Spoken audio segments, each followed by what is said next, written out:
ইলেকশনের দিন ক্যান্ডিডেটেরও মাথা ঠিক থাকে না, সমর্থক ভোটারদেরও মাথা ঠিক থাকে। গণভোট আগে হতে হবে, ভোটার আগে গাড়ি জুড়ে দেওয়ার অবস্থা। আপনারা জানেন যে 17 তারিখে ঐকমত্য কমিশনের উদ্যোগে পার্টিসিপেটরি সকল রাজনৈতিক দলকে দাওয়াত দিয়ে এর সমাপনী যে সিগনেচার করা ঐকমত্য আমাদের যে চার্টার উপরে সেই অনুষ্ঠানটি হবে। আমরা দাওয়াত পেয়েছি প্রপারলি এবং আমরা আশা করি সেই প্রোগ্রামে আমরা উপস্থিত হব ইনশাআল্লাহ। আজকে আমরা কয়েকটি বিষয়ের উপরে আমাদের পক্ষ থেকে জনাব মতিউর রহমান আকন কিছু বিষয়কে তুলে ধরেছে। আমরা প্রথমে আমাদের ভিতরে দুটো আলোচনা ছিল যে দুটো প্যাকেজেই তারা গণভোটের ব্যাপারে ম্যাটেরিয়াল করে সেখানে পাঠাবে। আমরা বলছি না, এটা ঠিক হবে না। আমরা যেগুলো সমস্ত বিষয়ে আমরা এক জায়গায় আসছি এবং এনসিসি সিদ্ধান্ত দিয়ে সেই সবগুলোকে একটা প্যাকেজ করে একটা প্যাকেজের উপরে গণভোট অনুষ্ঠিত হবে। আপনারা জানেন যে বিএনপি শুরু থেকেই গণভোটের ব্যাপারে দ্বিমত পোষণ করছিল, কিন্তু শেষ পর্যন্ত তারা এই গণভোটে রাজি হয়েছে। বাংলাদেশ জামাত ইসলামীর পক্ষ থেকে বিএনপিকে আমরা ধন্যবাদ। এই জায়গায় গণভোটে এক হওয়ার। এখন গণভোট কখন হবে এই নিয়ে আবার কিছুটা আমাদের ভিতরে ডিফারেন্স আছে।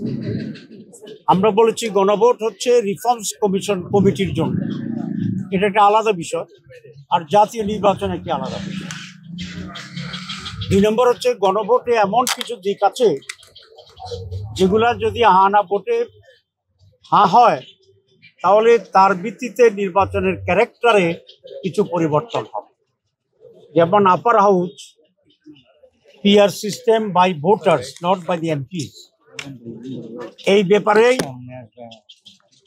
কমিশনের আমরা সকলেই সিদ্ধান্ত গ্রহণ করেছি, আমরা একমত হয়েছি। সুতরাং নির্বাচনের আগেই এই সিদ্ধান্ত জনগণের কাছে পৌঁছতে হবে এবং সেই সিদ্ধান্তের আলোকে জাতীয় নির্বাচনে আপার হাউসের ভোট হবে। যদি এটা নির্বাচনের দিনেই হয়, কেউ কেউ চাচ্ছে নির্বাচন দিনে একসাথে, তাহলে আপার হাউস তো নির্বাচন দিন পর্যন্ত আর পাস হইল না। এক্সট্রিম মশার কয়েল প্ল্যান্ট ফাইবার দিয়ে তৈরি, ডেঙ্গু চিকুনগুনিয়া বাহি সহ যে কোনো মশার বিরুদ্ধে দেয় এক্সট্রিম সুরক্ষা। হানার জন্য অপেক্ষা থেকে গেল, তো হানা যদি আমরা বলি এটা হা হয়েছে তাহলে কি একটা আবার নির্বাচন হবে আপার হাউসের জন্য? এটা একটা উদ্ভট টাইপের আলোচনা। কেউ কেউ বলছেন যে লোয়ার হাউসে যে ভোট পাবো আমরা যদি হানাতে জয় হয়, সেই প্রপোর্শনে আমরা আপার হাউসকে অ্যাকসেপ্ট করে নেব এবং সেভাবে ডিস্ট্রিবিউশন হবে। এখানে বিষয়টা হবে সন্তান জন্মের আগেই কাপড় চোপড় কিনে ফেলার মতো অবস্থা, কারণ যেদিন ভোট হবে সেদিন পর্যন্ত তো আপার হাউস নাই, কিন্তু আপনি আপার হাউসের ভোট দিচ্ছেন, তো সেই জন্য নাই যেটা সেটার উপরে ভোট হয় কি করে? দ্যাট পার্সপেক্টিভ যদি ইফেক্ট দিতে বলেন তাহলে সাংবিধানিকভাবে এখানে জটিলতা হইতে পারে, কারণ যেটা অস্তিত্ব নাই সেটার উপরে আগে ভোট, যেটা আমরা বলি ঘোড়ার আগে গাড়ি জুড়ে দেওয়ার অবস্থা। সেই জন্য 2 সমস্যা হবে। একই দিন যদি হয় তাহলে বিএনপির লোকেরা মরিয়া হয়ে চাইবে ধানের শীষের ভোট বাড়ানোর জন্য, আমাদের জামাত ইসলামীর লোক বা অন্য দলের লোকেরা তার স্ব মার্কা জামাতের পাল্লা মার্কায় ভোট দেওয়ার জন্য জানছিল। ঐকমত্য কমিশনের ব্যালট আছে কি না এটা দলীয় লোকদের আর মাথায় থাকবে না, কারণ যে কোনোভাবে জিতে হারার প্রশ্ন। আমরা তো ভোট করছি। ইলেকশনের দিন ক্যান্ডিডেটেরও মাথা ঠিক থাকে না, সমর্থক ভোটারদেরও মাথা ঠিক থাকে। সেই জন্য যেটা হবে যে আইদার ভোট ধানের শীষ পাবে, নয় জামাত পাবে বা অন্য দল যারা তারা পাবে, ঐকমত্য কমিশনের ব্যালট সাথে লইয়া আমাদের বামুনিরা বাড়ি চলে যাবে। হানা ভোটে একেবারেই অপ্রতুল হবে, কারণ সেদিন এটার কোনো গুরুত্বই থাকবে না। আপনার এটা জিত হা হোক না জিতুক, এটা যারা ভোটার আসবে, প্রার্থী আসবে, কর্মীরা আসবে, এদের এটা কোনো দিন কনসার্ন নেই।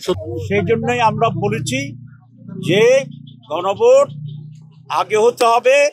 নভেম্বরে আমরা সাজেস্ট করেছি দুইটা গণভোটের নজির আছে, 17 দিন হয়েছে, 21 দিন হয়েছে। নভেম্বরে গণভোট হলে জাতীয় নির্বাচন ফেব্রুয়ারিতে, এটা আমরা চাই। এবং 2.5 মাস তখন সময় থাকবে, দুটো একসাথে প্রস্তুতি চলবে। It's possible.